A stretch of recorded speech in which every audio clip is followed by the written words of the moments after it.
got to show me something, Marquise. What are you doing? What are you doing out there getting this girl pregnant like this? It's not too late. We just got to start now.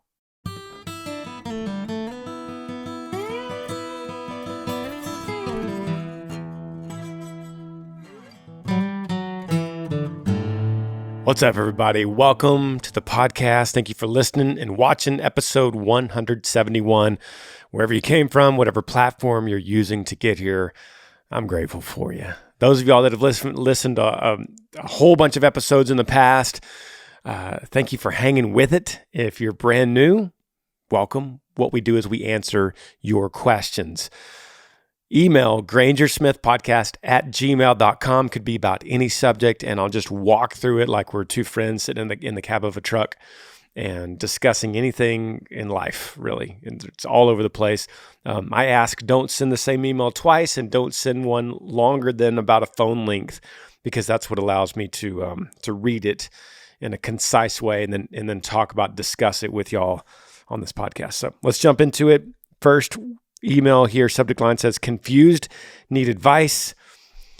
Hey Granger, my name is James. I'm 18. I dated a girl for 9 months and we broke up.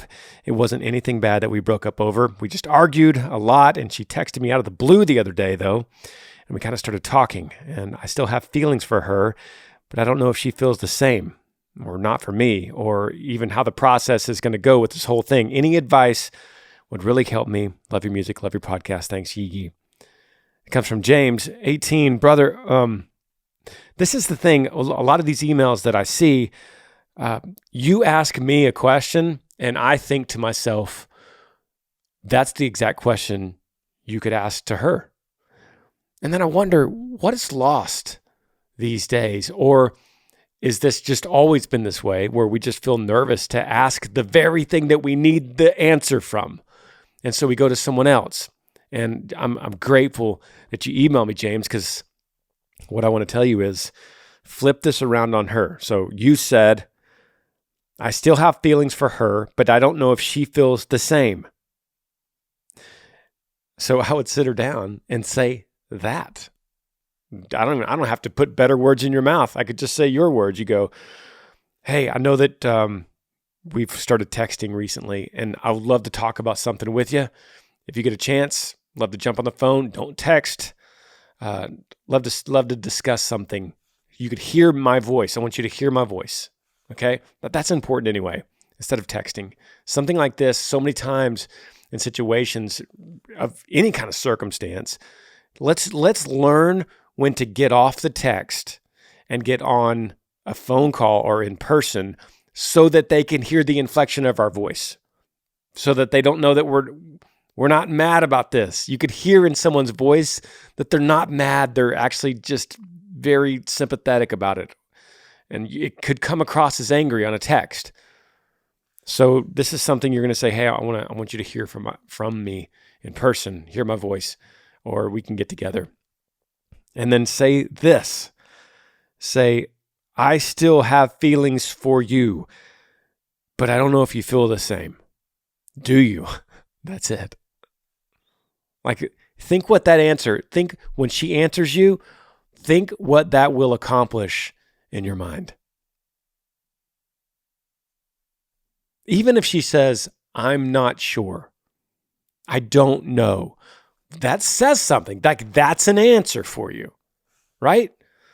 If she says, no, I just want to be friends, that's a really solid answer. That gives you a good game plan of where to go from there. And if she says yes, you say, me too. Let's go on a date. Thanks for the email, James. Jumping to another one here. The subject line says, major career decision and hearing God's voice. Hey, Granger. I've been looking for a little spiritual advice. My name is John. I'm 20 years old. I'm a college freshman up in Canada.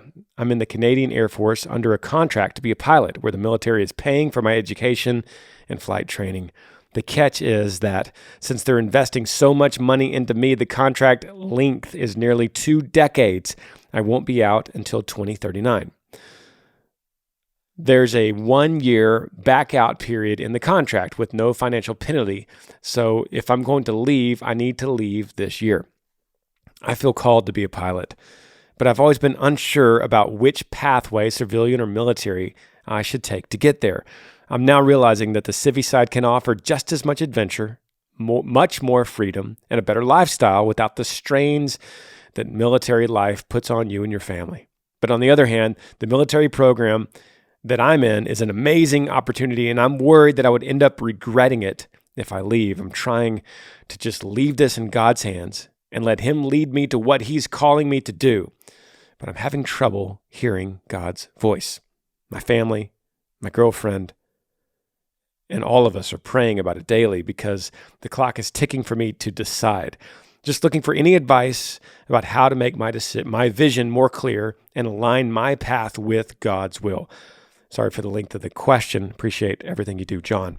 John, thanks for the email, buddy. Thank you for your service and what you're doing right now.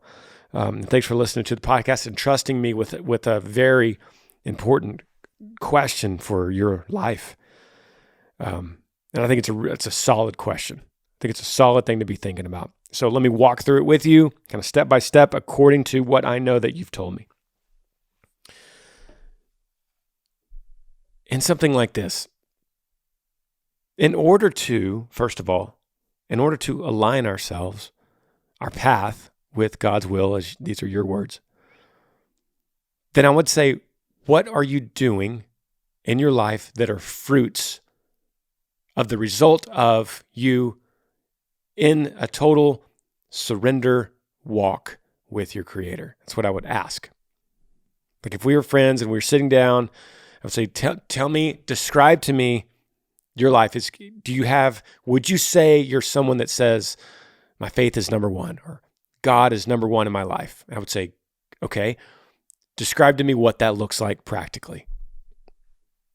For instance, if you said, I am a boxer and boxing is number one in my life, I would get it pretty quickly. I would be like, yeah, I see the bruises under the eyes. I would see the ears and the nose, and I could see the chiseled arms, and I could see the towel around your shoulders and the gym bag, and I could tell you just got out of the gym and you probably are there 18 hours a day. Yes, I get it. You look like a man that is putting boxing as number one. I get it. So if you are the guy that says, I put God number one, I would say, okay, let's look at what you're doing. Not because that's what matters to get there, but that would be a result of you having an encounter with the living God. And you're like, dude, I just asked you about being a pilot, and you're going way off in this tangent. I did that, John, because you're talking about leaving this in God's hands. And so when you say, I'm going to leave this in God's hands, that's a form of saying, I'm going to surrender this to Him. And so first I would say, are you in His Word all the time? Do you crave reading His Word in the morning and you get a cup of coffee and you're like, before I start this mess of a day I'm in, this routine, this rat race that we all of us do, I'm gonna spend time with my Creator in the Bible, okay? I would ask you if that's something, or are you part of a body of a church that is keeping you accountable and you're submitting to that accountability as well, and you're talking with the body about these kind of decisions? I would ask that. I would say, what other kind of wise counsel around you are you discussing this decision with? And then I would ask you, if you are truly submitting this to God, can you take a step off the ledge and say, okay, I'm doing this stuff. There's fruits of me submitting. There's fruits in my life like peace, hope. I have less anxiety. These would be fruits of that true surrender. And then you go, all right.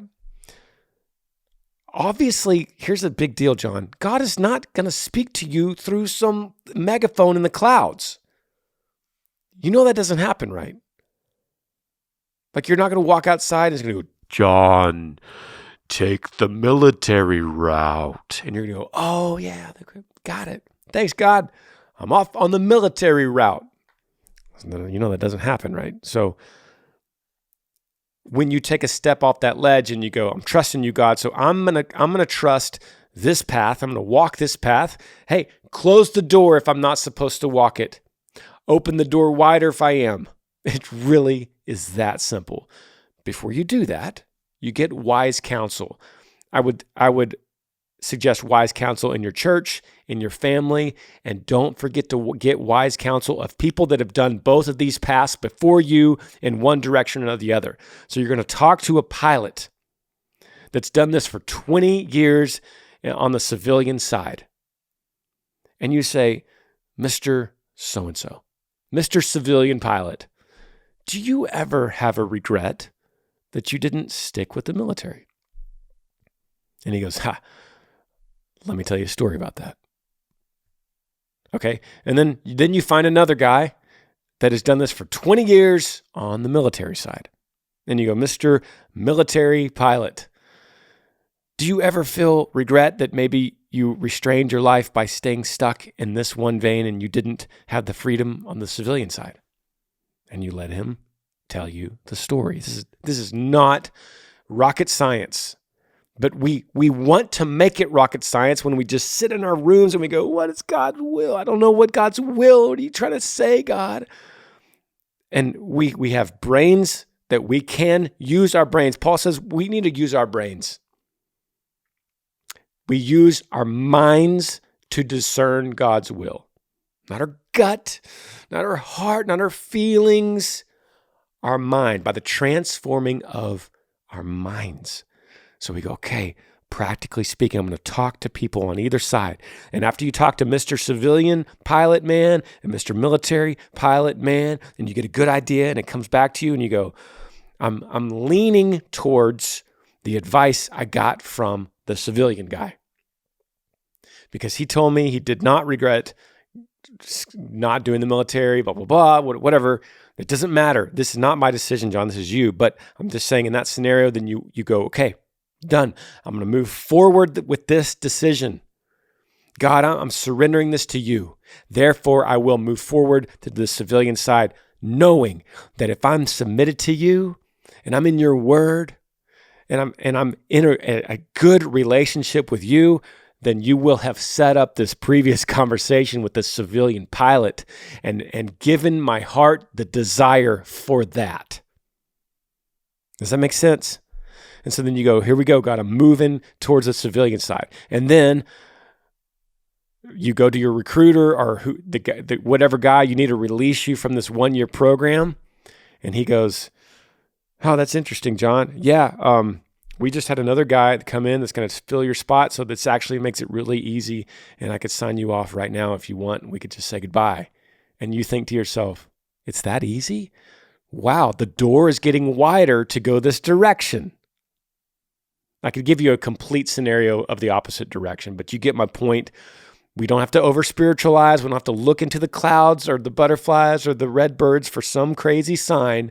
We can go, here's my relationship with God. I'm going to use my brain, transforming of my mind to discern God's will, and I'm going to move forward on this path after wise counsel. And you can make a very hard, difficult decision easy. Next question. Subject line, college and marriage. Hey, Granger, my name is Grace, and I'm 18. I'm from Indiana. I'm currently in a relationship of over 1 year to the man I know I will marry. I've always talked about getting married young, but I keep pushing it off till I get out of college. I'll be going to college in November of 23 for an 18-month vet tech program. I recently got a dog, so I cannot live on campus. That being said, I'm trying to find other living spaces such as renting or buying a camper, which are not cheap. My boyfriend and I have talked about just moving in together, but I do not want to until after marriage. I'm not sure what to do. Should I go ahead and get married or wait till college is over and try to find my own living space? Love your podcast. Love how you speak God's truth. Thanks. Grace, thank you for emailing. I'm gonna kind of treat this like you or would be my daughter, like I would be talking to London because she is about 6 years younger than you. And quite honestly, the first thing that stuck out when I read this email is I thought, well, get rid of the dog. And that solves so many problems. Like, right? Am I right? And you're like, no, I love this dog. But really? Like, we're talking about a dog. The dog is what's in between this entire, if you think about this entire problem of a situation, this big dilemma, there's just a dog that you just got in the middle of it. And could your mom keep the dog, or your sister, or a friend? Because it sounds like you recently got a dog, so you can't live on campus. That's the cause of the effect of now you can't live anywhere that's cheap, and you can't buy a camper, and you don't want to move in with your boyfriend. No, you're not going to move in with your boyfriend. Any other podcast will tell you move in with your boyfriend, but not this one. You know that from me. So is that an option? Like, that's what I'm saying right now. Could we get rid of the dog? That solves a lot of this. Other than that, let's go to the bigger question. You're asking me, should I just go ahead and get married? Well, if I'm talking to my daughter, then it makes it more difficult, because I'm saying this. I'm saying, on one hand, you're saying, I have been dating this guy for 1 year, and I know he's the man I will marry. Okay, fabulous. And I'm hearing that and going, but you're just 18. And you certainly could know. And you certainly are probably way more mature than I was at 18. But you're still 18. And this guy is about the same age, I'm guessing. And we're still kids at some level at that age. So I'm hesitant to be like, yeah, marry him, get this done, when all the problem really is you got a dog. And maybe you should just get rid of the dog and do this 18-month vet tech program. And then maybe you'll be, almost 22, 1, and you could know that, yes, I'm definitely going to get married to this guy. Just thinking out loud. I'm not saying definitively, I'm saying one thing definitively, you're not going to move in with this guy. That's the bad move. That's not the move to move in with this guy just to save money. That's a bad move. That is definitive. But then the gray area is, should you get married now based on you met him when you're 17 and you think he's the man you're going to marry, or should you, I don't know, get a camper? I don't know. We need to sit down more with this one. You're not going to move in with him. This is what I would say. You're my daughter. I would say you're not going to move in with him. I'm going to keep the dog. I'm your dad. Give me the dog. I'll keep the dog for a little bit. I know, honey. I know you love the dog. But you need to be on campus with the other students where you could walk close to your class. This is going to go by. 18 months are going to fly by. You're going to be right here on campus. That's where the food is, and that's where your classes are, and the bookstore is. You're going to finish this, and I'm going to give you the dog back. And then at that point, you're also, hey, bonus, you're going to know if this is the guy you're going to marry or not. That's my answer. We'll take a break. Be right back.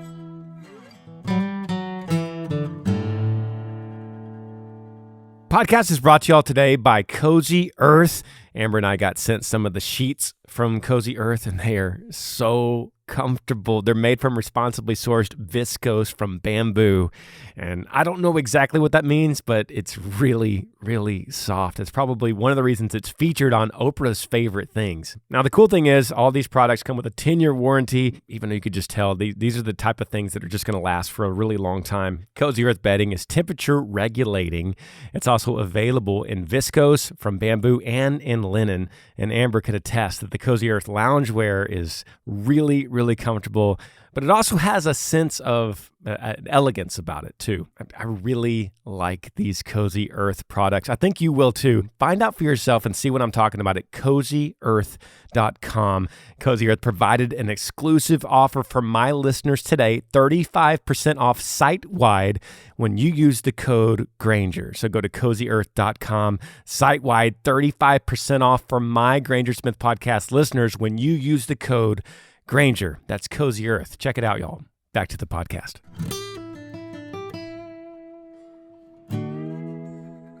All right, welcome back to the podcast. Next, email right into it. Subject line says, trust in God. Hey, Granger, I was dating this girl back in August to September.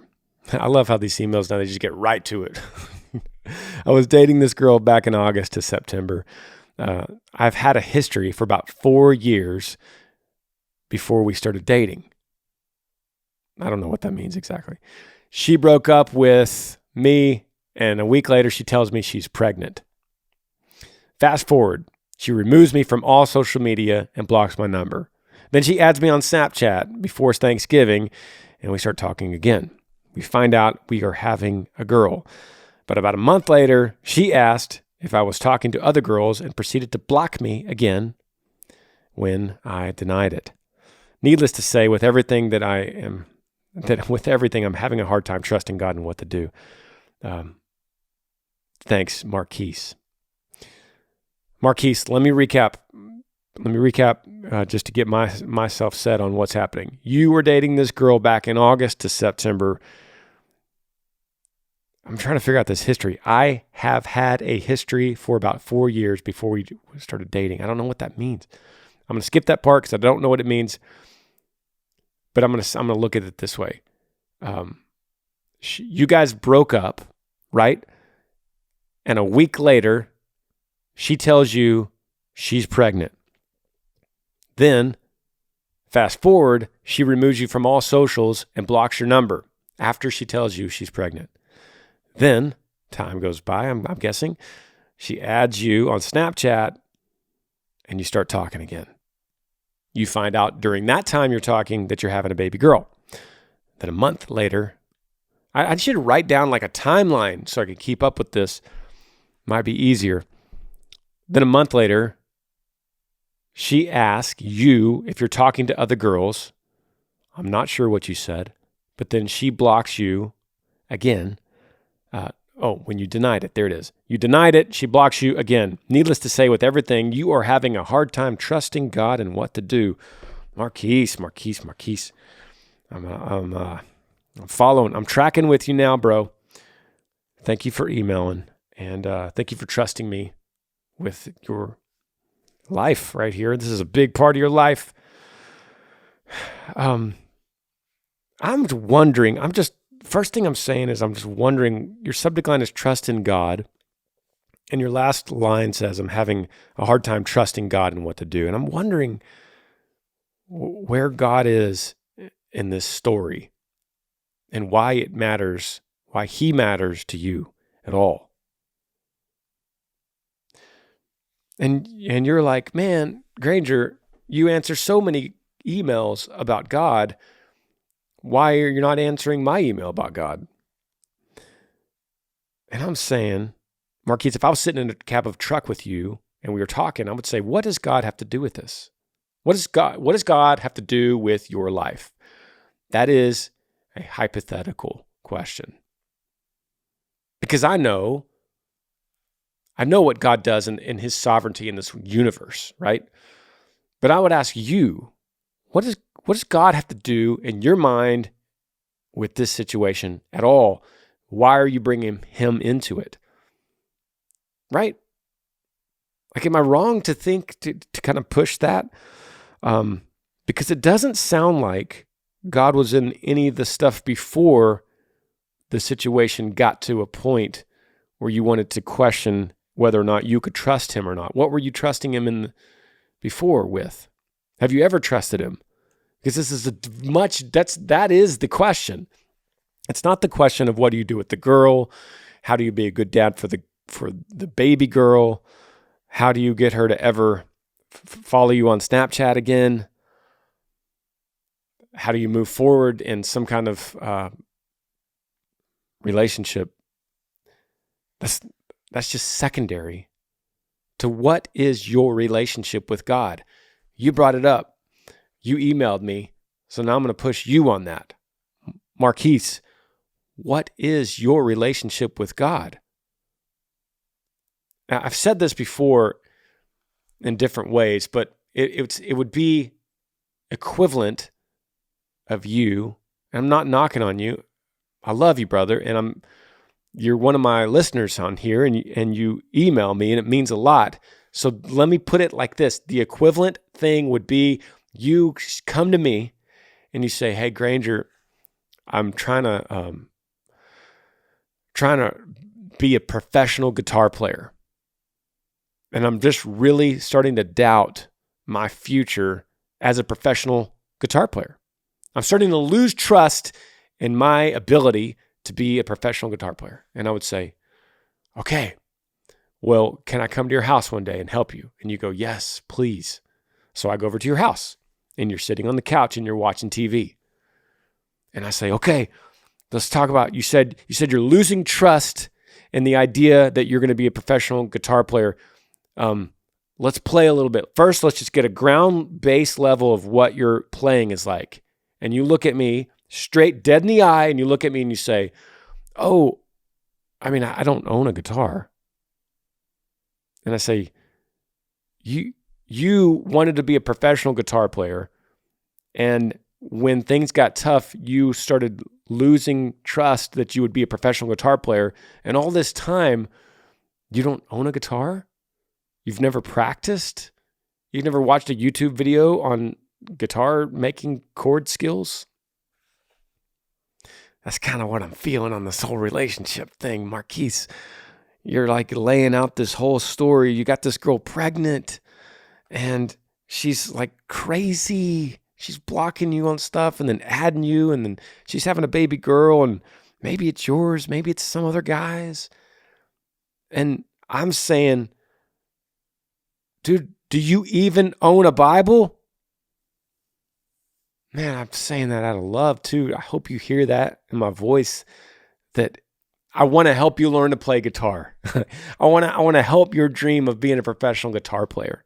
But we got to start with a guitar. Right? You got to show me something, Marquise. What are you doing? What are you doing out there getting this girl pregnant like this? It's not too late. We just got to start now. We got to start now. You ready to start with me? Okay, email me again. Email me again and ask your question in a different way. You hear me? All right, next question. Let's go here to subject line here. Sorry, I don't know if y'all could tell my voice is tired. I've been doing a lot of radio talking lately. Subject line says, the photographer at my brother's wedding. Hey, Granger, this is Carter. I'm 17. I'm from Michigan. I love your music, love your podcast. I love Jesus. I love making music, and I love hunting. So here's my question. I was a groomsman at my brother's wedding, and the photographer was really cute. I found out she's not too much older than me, and I would love to ask her out, but I feel like it's weird to just slide into her DMs and tell her that she's cute and ask her if we can get coffee sometime.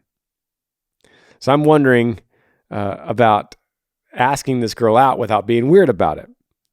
I don't see her in person really ever, and so it would be emailing. I've never been in a legit relationship because I don't want to add that extra drama. I'm content with my singleness, and honestly, I love it. I now feel that I'm ready to start dating. I could truly say that I'm not wanting to date just to date. Sorry, this is kind of long. I just want to pick your brain and see what you think. Yee, Carter. All right, Carter. So you are 17, Michigan. Shout out to Michigan. Love Michigan. You met a cute girl at a wedding. It was your brother's. You were the groomsman at your brother's wedding, and the photographer was really cute. She's about your age. You've never really been in a relationship because you don't want to add the drama. I get it. You also just haven't found the one that makes you forget that drama would be involved, and that's another reason.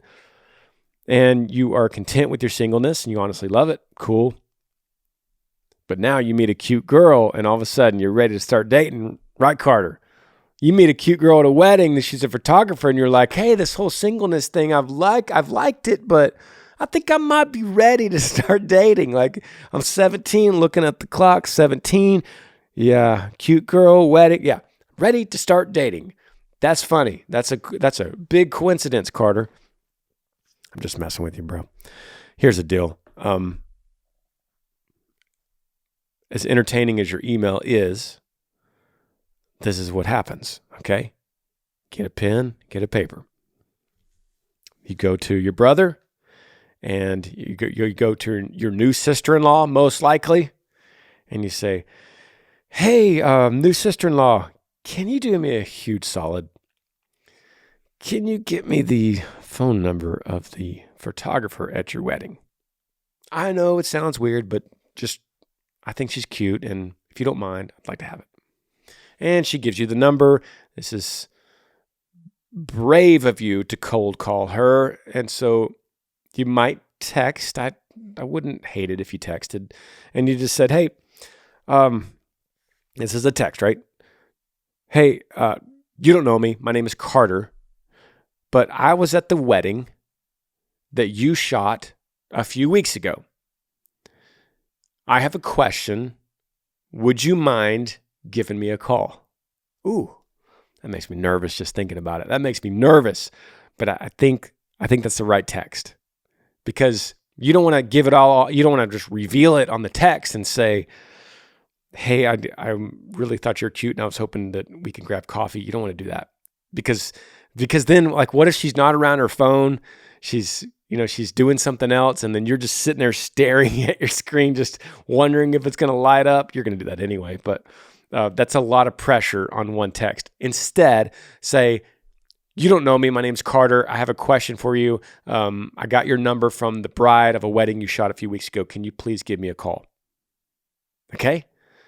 No pressure. That way she has no idea what's coming. She possibly might think it's another job. She calls. Now, Carter, I don't know if you guys talked or maybe you did. I don't know if she's going to remember or not. But as far as I know, she's going to get this and go, yeah, give this dude a call. You're going to be so nervous. Maybe she'll text back and say, yeah, I can give you a call in an hour if that's okay, or whatever. She might set up another call. I don't think she's going to just boom, hit the ringer right there, but she's going to call you or set up a call, and that phone is going to light up, and you're going to be so nervous. So nervous. But you have to get these words out as soon as possible, okay? Listen to me, Carter. You have to get it out as soon as possible. As soon as she answers, and you are so nervous, avoid too much small talk. Okay, so get right to the point. Hey, so-and-so, I met you at the wedding. I was the groomsman at that wedding. Let her acknowledge, yes, I remember. Then get the next line. Don't waste your time with the weather or the sports or how's your day going or anything. No small talk. The next line, so that you can get these nerves out, because your nerves will go down immediately when it comes out. You'll say this. You'll say, I know this might be awkward. Okay, because it is. But I thought you were really cute, and even though it's really hard for me to say this because I'm nervous, do you think we could ever have coffee sometime? And let it sit. Now, here's the thing. The beautiful thing about being vulnerable, admitting that you're nervous, and she'll know the reason that you're nervous is because you think that she's cute. That's a massive compliment to her. This boy is nervous because of me, right? Okay, that's what she's going to think. So then you put it on her plate, and the beauty of this being on her plate now is that whatever her answer is will calm your nerves regardless. Even if she says, ha, don't think so, click.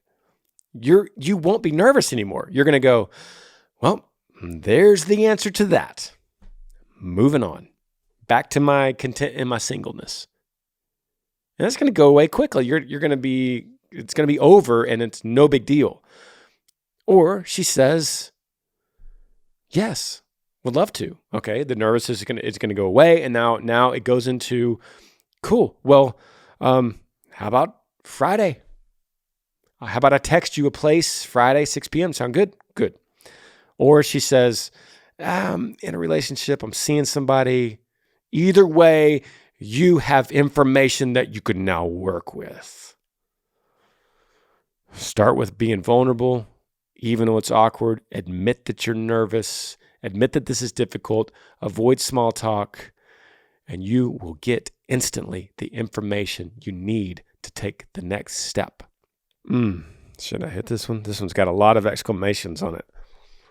Subject line says, attention, I need God back. Hey, Granger, my name is Sydney. Been following you since 2013. I'm now married, 20 years old, with an 8-month-old little girl named Remington. My husband and I currently live with my mother-in-law, and we don't get along very well. She's going through a rough divorce with her manipulative husband. This divorce has caused several problems between my husband and I, to the point that I've thought about divorce myself. I struggle with postpartum depression and having a hard time finding God again and keeping my marriage afloat. I'm a Christian woman as well as my husband, and I love God dearly, and I need and I want Him back in my life. I know it's demons causing the thoughts of divorce. I've dealt with them before, and I've even experienced sleep paralysis. How do I reach out to God to help me to get through this rough patch? What do? I read my Bible daily and nightly, and I listen to your podcast, highlighting things, reading over the verses over and over. I pray morning and night and before dinner. Thank you for taking the time to help all of us. Love you, brother. Have a blessed day. Yee. Love, Sydney. All right, Sydney, thank you for being so honest and opening up. And I appreciate you trusting me with something so sensitive. Let's walk through it and see what you got here. You're married. You're 20 years old, 8-month little girl named Remington. So that, first of all, that explains that some women have the severe postpartum depression. Okay. You're only 8 months in with this little girl. So I get it. The problem arises immediately when I see that you are living with your mother-in-law that you don't get along with. She's going through a rough divorce. Manipulative husband. Divorce has caused severe problems between you and your husband. This is a problem. First thing I'll say about this problem. First thing I'll say, and this really goes with so many other problems, as you could honestly say about the postpartum depression and about this current living situation. You could say, this too will pass. Okay, this is a season. The depression due to the postpartum is only a season. This living situation with your mother-in-law is only a season. It's not going to be like this forever. It will get better on both fronts. Okay, so that being said, I would, if we were talking in a dialogue, I would push you on why your husband is insisting on staying in a situation where his wife is knocking heads with his mother, and he could see that that's causing such a severe rift in his own marriage that it's even to the point of considering divorce with his own wife because of the divorce that his mother's going through.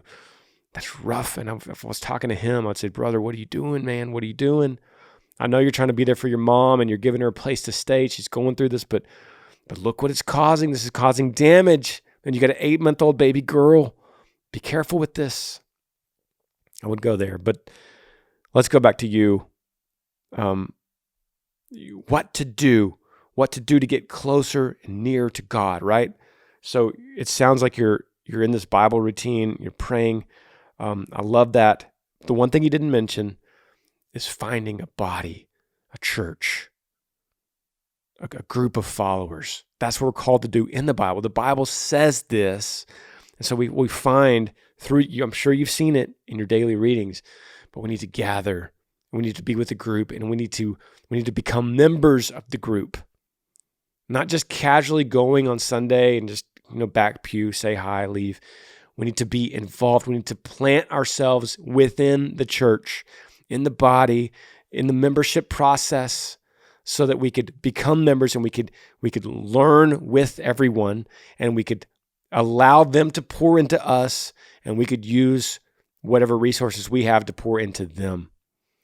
And whoever needs anything, it's a family, and it becomes something that everyone benefits from. So once you're implanted in this body, and then they say, Sydney is going through a tough time, and they're taking you to dinner, and they're praying over you, and they're taking you and your husband together, and you guys are talking, and they're trying to help all that they can with the marriage. And it's this big group. There's a big body of people that's an army for you, fighting for you and your marriage and your sanity and through and over your depression, and for your baby girl and for your husband.